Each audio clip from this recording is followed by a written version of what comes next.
Islam greatly supports and promotes socio-economic and welfare-friendly policies, as well as altruistic and charitable actions. In Sharia, the idea of Waqf is considered as an empirical manifestation of this particular premise. Waqf is thought to have originated some 14 centuries ago and was originally practiced by the Prophet himself for public benefit or social objectives. Waqf is a financial or non-financial charitable institution established by withholding immovable and movable property with the intention of perpetually using the property itself or spending revenue derived from the assets such as money and the activities in which it is invested on either well-defined causes or general social and charitable causes. Whether the cause is stated or not, the common aim is the well-being of the recipients. When a property or other asset is enshrined in a Waqf, ownership passes from the giver to God. This means that Waqf is effectively a perpetual trust that cannot be dissolved, even when its revenue-generating activities may benefit to the designated recipients. The major reason for a founder to establish a Waqf is to seek God's pleasure in conformity with Islamic teachings as expressed in the Quran and prophetic traditions. Other worldly pursuits, however, are not fully prohibited in various versions of Waqf that have traditionally been employed throughout Islamic history. In the past and now, Muslim benefactors have utilized Waqf to achieve religious fulfillment. Although it is commonly said in Islamic literature that Waqf is a unique Islamic financial structure, similarities may be seen in other traditions as well. Endowments and trusts, for example, are akin to the system of Waqf in the Western world. To be sure, similar innovations in the West occurred considerably later than the usage of Waqf in Islamic nations, and trusts and endowments may have had an Islamic impact in the Western world. Waqf is a kind of voluntary charity which is highly encouraged in Islam. It is endowed for a charitable purpose in perpetuity and stands out as one of the greatest achievements along the history of Islamic civilization. The term Waqf or awqaf literally means to hold, contain, restrict, detain, prevent, or constrain in Arabic. It implies to safeguard something by keeping it from becoming the property of a third person. In legal terms, Waqf has also been defined as a permanent charity that entails owning certain property and conserving it for the limited benefit of specific philanthropic goals. From Sharia perspectives, Waqf is defined as keeping a mal, an asset, and restricting its consumption for the aim of continually extracting its usufruct for the benefit of an objective reflecting righteousness or philanthropy. This definition might contain both sorts of Waqf. First, permanent Waqf that is agreed upon by the four schools of fiqh, and second, temporary Waqf based on the will and conditions of its founder that is authorized by the Maliki school of fiqh. Moreover, the definition includes several newly formed kinds of Waqf that were not previously recognized in traditional fiqh literature, such as Waqf of financial rights and Waqf of usufruct. Furthermore, given the aforesaid definition, all types of mal, asset, for Waqf purposes are permissible. As a result, Waqf may take the form of liquid assets like as cash or shares rather than fixed assets such as land or buildings. There are many kinds of wukuf that encompass but were not restricted to establishing houses of worship, centers of learning, and hospitals, as well as shelters. They also included building roads, caring for the poor, the needy, and travelers. They even covered the funding of war efforts and caring for animals. Waqf is an important tributary of social, cultural, as well as economic life. It is based on compassion, communication, social takaful, and empathy among Muslims. That non-Muslims were taken care of through Waqf is also noteworthy. Is evident for Waqf. Mosques are among the first example of immovable Waqf in Islamic tradition. As a result, the history of Awqaf is as old as Islam. For example, in Medina, the Prophet Muhammad SAW set aside one of his gardens to feed the Muslim. Furthermore, if a need occurred, the Prophet encouraged his companions to establish a new Waqf. He urged Muslim troops, for example, to commit their weapons to the battle in which they will have to fight to save themselves. There are countless such instances of Waqf being established throughout the Prophet's lifetime. Waqf was established to cover the construction of mosque, guest house, school, army establishment, agriculture, farm, and well for drinking water and irrigation as time progresses. Next is pillar of Waqf. Like other forms of amal, Waqf consists of components and regulations that have to be followed. There are 4 components of Waqf, mainly the endowment, Waqif, endowment, mawquf, beneficiaries, mawquf alai, and awqaf legal statement, which is azira. Firstly, the endower, Waqif. Endower is the founder or the original owner that wants his property to be Waqaf. For a person to become a Waqif, he or she must be free person. A slave cannot be Waqif because he has no full right over his property. Secondly, the person must be baligh, that is mature. Since Waqf involves transferring a portion of his wealth, he must be mature enough to understand. Children cannot be Waqif because they are not yet baligh and their amal is considered as donation. In fact, those who are not yet baligh do not carry the responsibility of their action entirely. Thirdly, the person must be fully responsible or intelligent. Lastly, he must have the right to spend his property to welfare, and he is not forced by anyone to do so. In other words, he must be the rightful owner of the property or a private ownership who is willing to give away his wealth for the sake of Allah. It is important that there is no forcing involved because Waqf is considered as charity or a form of sedekah. Their main purpose is to receive the blessing from Allah. Thus, ikhlas has to be upheld during Waqf. Secondly is endowment, mawquf. Endowment refers to the properties or portion of the wealth that is either in cash or asset or fund that wish to be Waqf. The first and foremost regulation of mawquf is that the property must be real estate or thing that has real meanings. Waqf on properties which benefit without object are not accepted. Secondly, the endowment must be permanent and non-perishable. It has to be an asset or fund that is beneficial for a quiet period of time.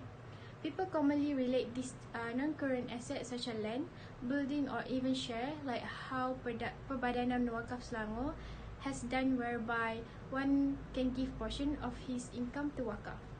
Thirdly, the endowment must be fully owned by the owner or private ownership. It is because with the owner having full right on the property, he can make the decision on it to be Waqaf. It also related to the status of endowment converting from private to public ownership. Lastly, the usage of property should be liable in Islam. Third is beneficiaries, regulations. Beneficiaries are people who receive the Waqaf. It can either be individual or more, such as institution. It also designed to Sharia compliant deeds or people such as in helping the needy. Lastly is Awqaf legal statement, which is a sirah.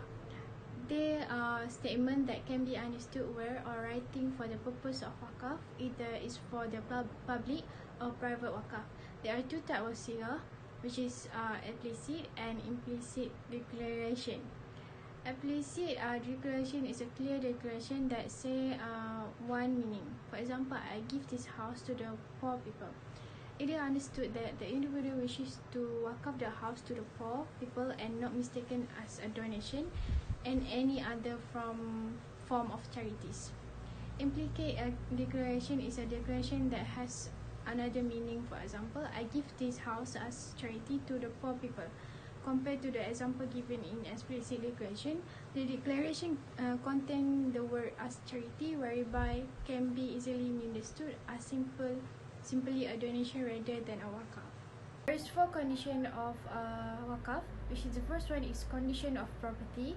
Wealth to be declared must be physically tangible items such as a house or plot of land. Donor must legally own the declared wealth or property, and it must be able to benefit the community and transferable. Property must have permanent usability, and use of the property must be governed by Islamic law. Second condition is condition for contracting parties. The wakif should be legally fit and capable to give wakaf. A child, an infant, or a person who does not own the property cannot make wakaf. The beneficiaries must be alive. Wakaf for the deceased is not permissible. Third is condition for sigah. Akad is understandable word or writing for any purpose of wakaf, whether general wakaf or specific wakaf. It is compulsory to validate the wakaf. Akad statement is of 2 types. For the first one is explicit statement. A clear statement that entails one exact meaning, only like I give my house to be wakaf for the poor people. The second one is implicit statement. A statement that have more than one meaning, like my property is a charity, which is sedekah to the poor people. Lastly is general condition. The purpose of wakaf must be legitimate. It must be an act of charity for the point of view of Sharia. Hence, wakaf for the wealth alone is not permissible because it's not form of charity. There are 2 types of wakaf, which is direct wakaf and indirect wakaf.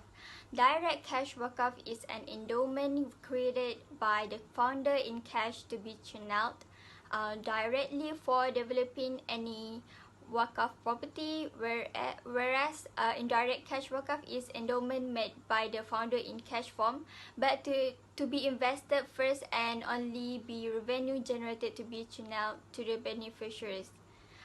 Okay, figure 1 shows you how direct cash wakaf works. The other is indirect cash wakaf. In this case, the founders can create cash wakaf in order to be invested and the revenue generated to be channeled to the beneficiaries.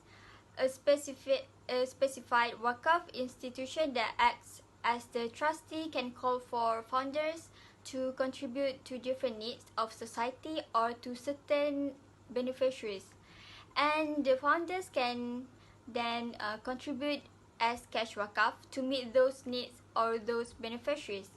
Also, in this case, the trustee will manage to invest the accumulate wakaf funds, and the revenue generated will then be directed to the different needs of society or to certain beneficiaries. Beneficiaries can be mosques, university, schools, scholarships, hospital, clinics, highways, feeding the poor or needy, feeding animals, and so on.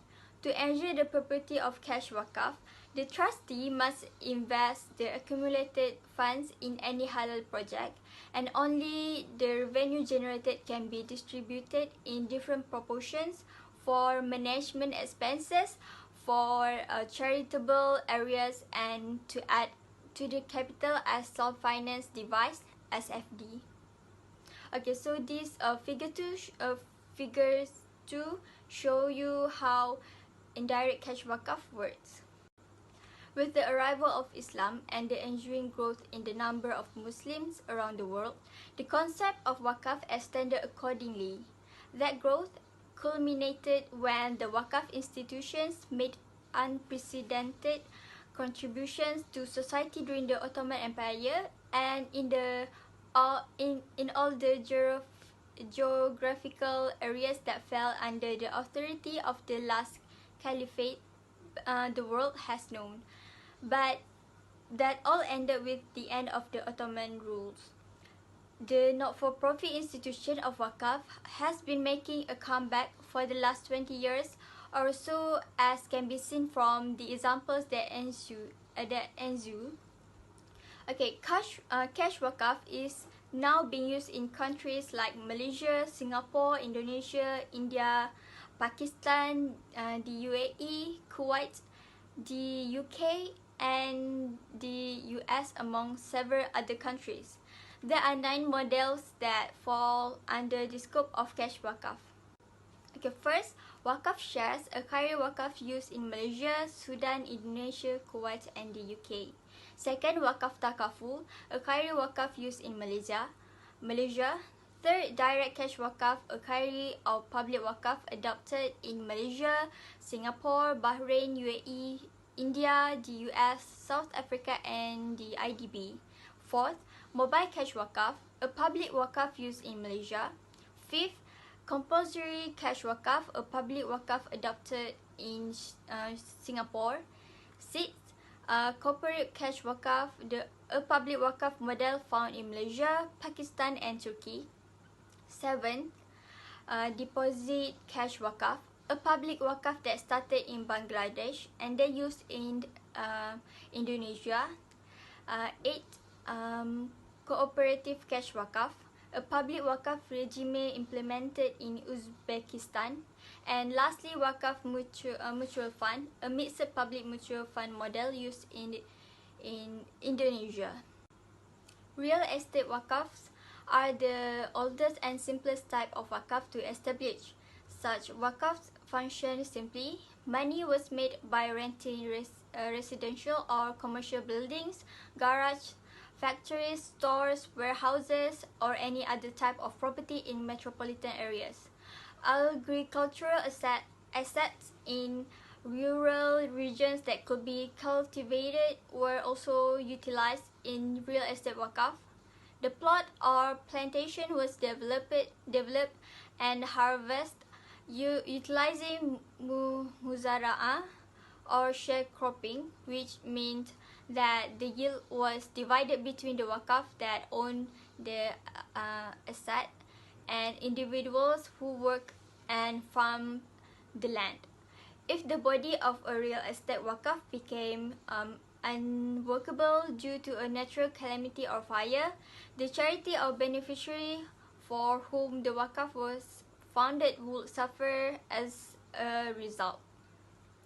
The ijaratain, or to rents, was one solution to the problem. If a calamity happened, the renter would pay a mu'ajjal, which is one-time advance, sum to restore the destroyed property while continuing to pay the Waqf the usual rent.